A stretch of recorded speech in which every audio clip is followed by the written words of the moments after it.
Dorothy here.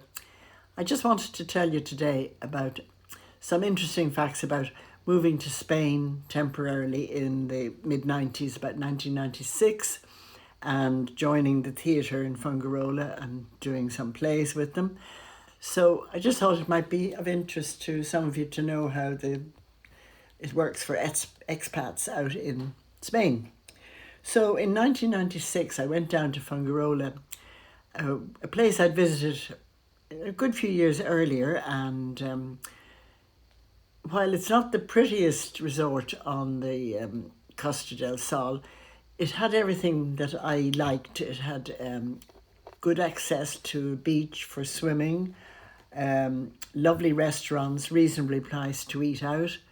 And on this visit, I got quite a shock to notice the prices of property had gone very, very low.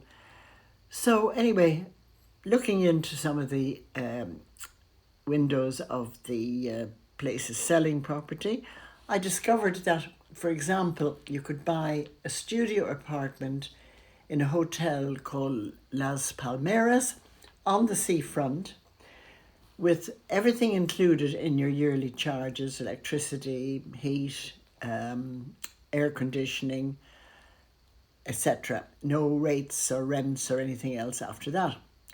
So anyway, the price at that stage was 4 million. Now 4 million was 20,000 euros, pounds actually at that time.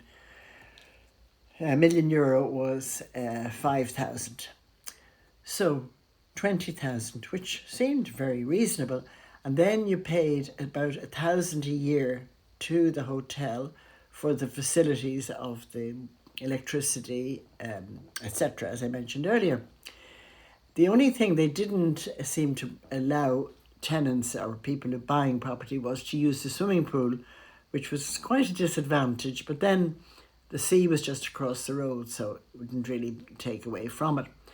So anyway, not being daunted, I decided I'm going to take the plunge. So Amanda, my youngest daughter, was up in Alicante, and she was doing, as usual, some mountain climbing and adventure sports with some of her colleagues from the university in Dublin where she was studying. So she decided anyway, when she was finished up, she'd come down and spend a week with me in Fungarola. So when she came, it was quite a long bus journey, I think about 9 or 10 hours down from Alicante. And she arrived pretty exhausted. So she said, "Mom, I'm only staying a week." So I said, "Oh, that's great. Delighted to have her for the week." But that week actually stretched into months. But to tell you how this happened, first of all, she arrived and the hotel where I had just bought the apartment had entertainment at night.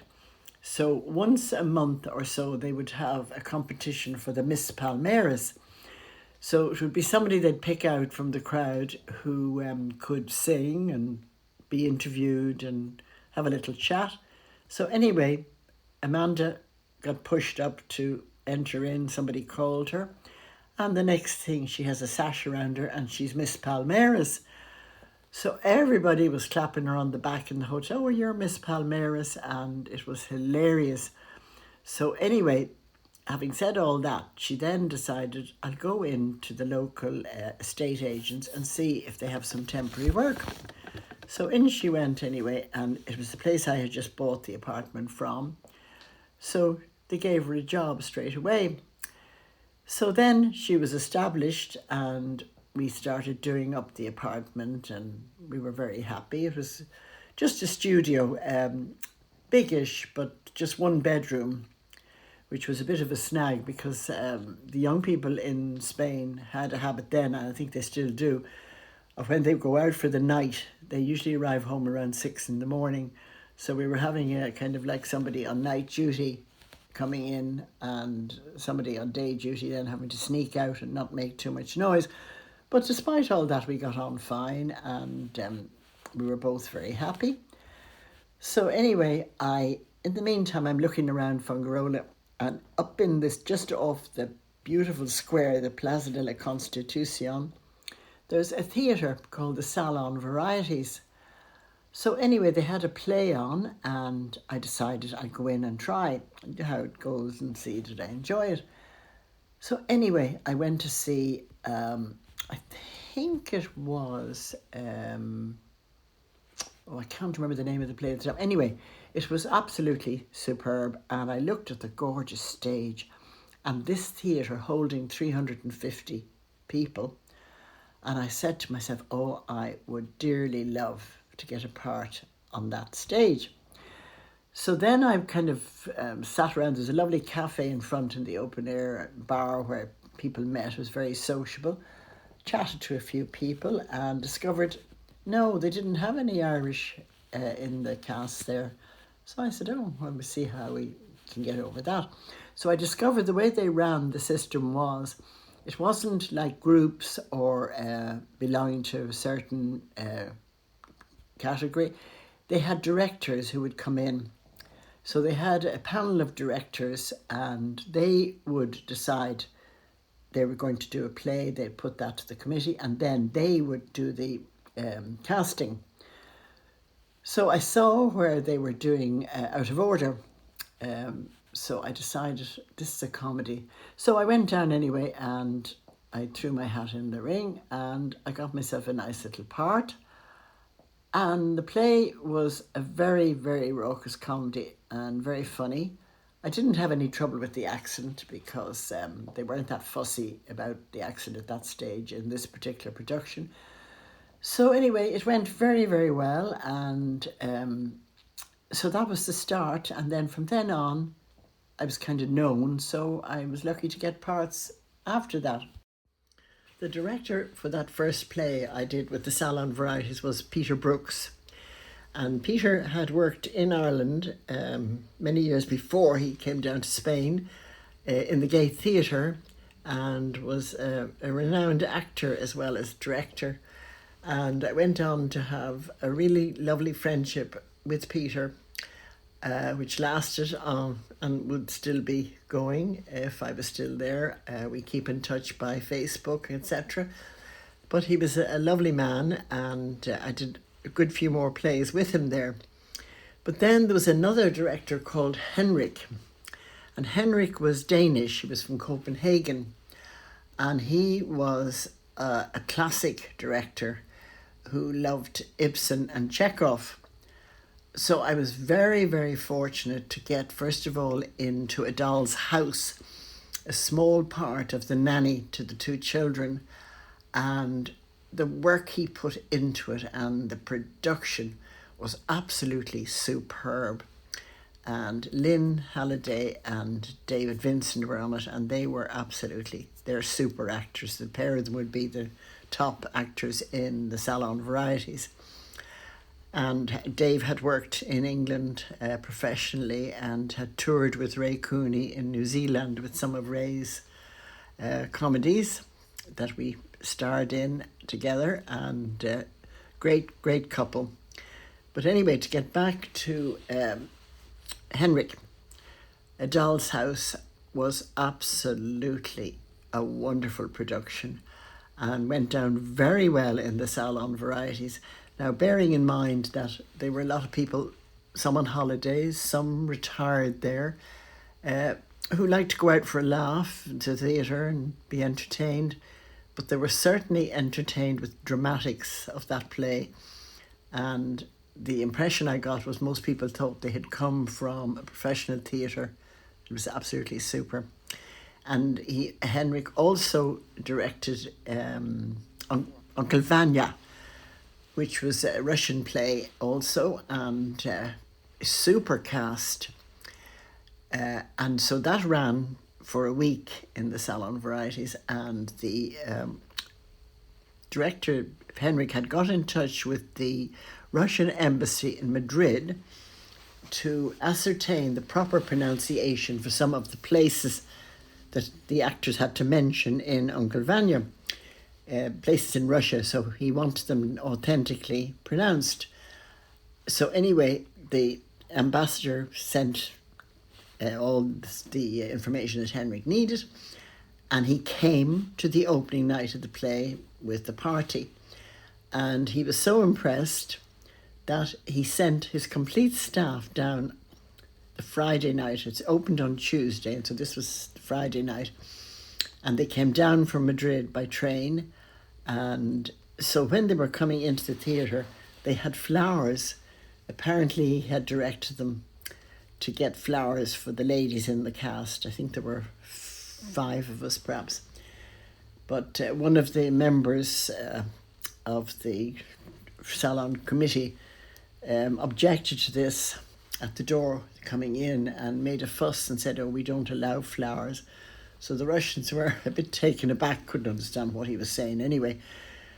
But anyway, he threatened the director to pull the curtain at the end and not allow for anyone to get up on the stage, which caused, quite a bit of upset to Henrik unnecessarily. So anyway, Henrik didn't pull the curtain, and they did walk up. There was 3 little steps, and they presented the flowers, and it was great, to overcome this bureaucracy that sometimes is inflicted on us in all walks of life. But that was just a little incident, but it was a super production, and thank be to God I have the DVDs of that one anyway. I don't think I have A Doll's House, but I certainly have Uncle Vanya, and it's well worth me looking, from time to time. Incidentally, I also found the Dorothy recording of Big Maggie the other night, and I just put it on my DVD, and it was great looking back and listening to it and thinking, remembering all these lovely memories and hearing the audience and the applause. So yeah, that's just a little what you call a self-indulgence, but it was lovely. Anyway, my acting career went on great in Spain. Now we're all professional working, but we're not being paid. So we're doing it for the love of the theatre, which is what I did all my life. And I must say, I enjoyed it. You get more out of it when you're not looking to get something from it. So anyway, I did witness for the prosecution, one of the main witnesses. I did, oh my gosh, out of order I mentioned Uncle Vanya. Oh my God, there's so many plays. And you'll have to forgive me, but unfortunately I hadn't them written down, but I know I did 9 plays out there over the few years I was there, and thoroughly enjoyed it. It made my life interesting, and also it gave me a raison d'etre, that French word, a reason to be, because when you find yourself living in somewhere like Fungarola and the sun is shining, your temptation is to sort of have a drop of wine at lunchtime, take your deck chair down to the beach with a good book, have a swim, live a very idle sort of life. So having done that for a couple of weeks, I thought, no, I'm not on holidays now. I've got to start doing something to occupy myself. So that's why the theatre was a great outlet. And then, to cap all that, one of the members of the theatre wrote a movie called Black Forest Ghetto. And at this stage, I had actually left Spain. I'd been there 9 years, and I had sold up my apartment and come back to Ireland, mainly because I was missing grandchildren growing up, and their holidays coincided with my time out at home, not in Spain. So anyway, to continue on about the movie. So anyway, this guy wrote the movie, and I got a call to Ireland to say, would I be interested in playing a part? So I thought, well, this is really exciting. So out I went anyway, and I got myself into the movies. Now, this was a B movie, independent. It wouldn't be something big that was going to hit the cinemas, or if it was good enough, it would have gone on TV, I suppose. But it was a kind of a simple comedy, and it was about expats, which we all were out there, planning a bank robbery. And what do you think? Who the leader was but me? So anyway, I thought, oh, my grandchildren will really enjoy this movie. So we worked very, very hard for about 3 or 4 weeks up in these studios in Coin. The British had built them with enormous expense as a place to do a series called El Dorado. So actually, I think they got a big grant from the Spanish government, but it cost millions. They even had accommodation up there if you wanted to, if you were doing a movie. Anyway, we didn't need the accommodation because we were all living locally. So the cast were lovely, and we all became great friends, and we had great fun. But it was a whole new ball game doing movies as compared to being live on the stage. Now I have to say I wouldn't have taken it on because it's a whole different form of acting. You're not sort of talking to an audience, you're using your eyes and your facial expressions.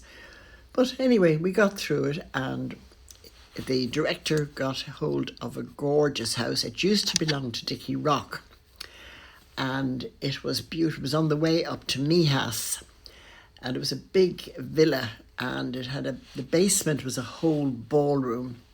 So we did a lot of the shooting down in that ballroom area, which was great. And the house was magnificent. Now, Dickie Rock had sold it actually to a couple who were members of the cast down in the Salon Varieties. So they allowed us use it. And it was great fun. Now, it had its moments because when you're doing a film, you can't leave out a yes or a no. If there's a retake, it has to be word perfect. Now that created a lot of difficulty for me as an actress, and I'm sure for the others as well, because you might put in an and or but. Anyway, we got through. So then it was going to be premiered down in the Salon Varieties, and it was great excitement. So Philip and Lisa came down, and there was a big champagne reception, red carpets outside the theatre, and press were there in their droves. And, we got all dressed up, and it was a whole excitement of a premiere of a movie, and for me, a great new experience. Anyway, the paparazzi, oh my God, I have never experienced anything like it. And our photographs were in everything you could buy in Spain. Magazines from Marbella, all from the south of Spain, newspapers, English papers, Spanish papers. So we were certainly well known. So Lisa and Philip arrived down, and they had great fun because it was a whole big ceremony. And anyway, the film, well, I won't go into details about that, but suffice it to say that when I brought home a copy and I sat down 6 grandsons on the floor with popcorn in my house and I put on the DVD, they were enthralled. And at the end of it, oh my goodness, did I get such a heartwarming. They all started clapping. So to me, that made it all worthwhile to have gone to all that trouble. And at least I entertained grandchildren. But I have to say, I don't think it was a commercial success, but it did its job for me. So that was the end of my filming career, and I can't see myself going back in. I did do some extra work in Ireland, which was hilarious. You have to get up usually about 6 o'clock in the morning because you usually started collected by bus somewhere miles away at about 7, and you go on set. And I had one particularly funny experience. It was up in a hotel in Enniskerry, and it was a wedding we were attending. Don't ask me whose. It was a huge wedding. There was a couple of 100 people there at it. So anyway, that was the film, was about the wedding. So I found myself sitting beside Brian O'Duffy, who I knew in Selbridge, and he was another extra. So the director happened to put us sitting together. So anyway, we were all sitting down in this big wedding breakfast up in that gorgeous hotel in Enniskerry. And the waiters were going round. Now this is at 8 o'clock in the morning start, and they were pouring red wine. And then for the men, they were pouring beer. So I said to myself, this is very unusual. And then the we'd get a direction, drink now. So we were drinking. So you don't feel it till you're gone through the second glass of wine. And I mean, by 9 o'clock in the morning, it's a bit hard to keep sober with that. So anyway, luckily enough, somebody pointed out to the director, so we were actually getting alcohol, and they nearly had a fit, because that was supposed to be, fruit juice or something that looked like drink. Anyway, Brian O'Duffy and myself had a great laugh, so that was one funny experience to remember. So yeah, so anyway, then I also did other. Oh yes, I did another movie in Richard Harris, and oh my goodness, I can't remember the name of the movie. It was all about the gypsies, tinkers, travelling people. I don't know what's the PC word you call them now. Anyway, the cast, a lot of the extras were picked up from a halting site they had out in County Dublin. They were picked up at 7 in the morning, and it was great excitement for all these people coming in. And I was in a part where I was a stand-in for the head of the gypsies. So I had a great handy part. All I had to do was sit in taxis and be driven around and just appear at the right time to stand in for the star. So one morning we're at this wedding anyway, as I was saying, and we're getting all this drink, and there's a man standing beside me. He's probably, I suppose, about 40, but they're inclined to age, with the hardship they have in their lives, so he looked a lot more. So he had his little ill-fitting suit on, and he was very clean, and his hair was brushed, and we were being given at this stage now, it wasn't like the other one where they gave us the real alcohol. This was lemonade in champagne glasses. So the little man beside me, I didn't know his name, but he said to me, "I think I'm getting drunk, Mrs." And I said to him, "You couldn't be getting drunk, because this is not alcohol." He said, "Sure, aren't we at a wedding?" Well, I couldn't keep a straight face. He thought he was at a wedding, and the 7-Up or whatever it was, Sprite, was going right to his head. And he said, "And were we told to dress up in our best clothes?" So really and truly, it was just so lovely. And then we did another scene in Glasnevin Cemetery, and I had to walk along this big walk up where there was a grave. And the grave had a curb around it, and it was a big grave. And so there was, at that stage, the filming had stopped. So there was about 8 of the gypsy women sitting around the grave. And they said to me, "You look exhausted. Why don't you sit down?" So I said, "Well, if I sat down, I'd never get up." And they're so helpful. They said, "Sure, we'll pull you up."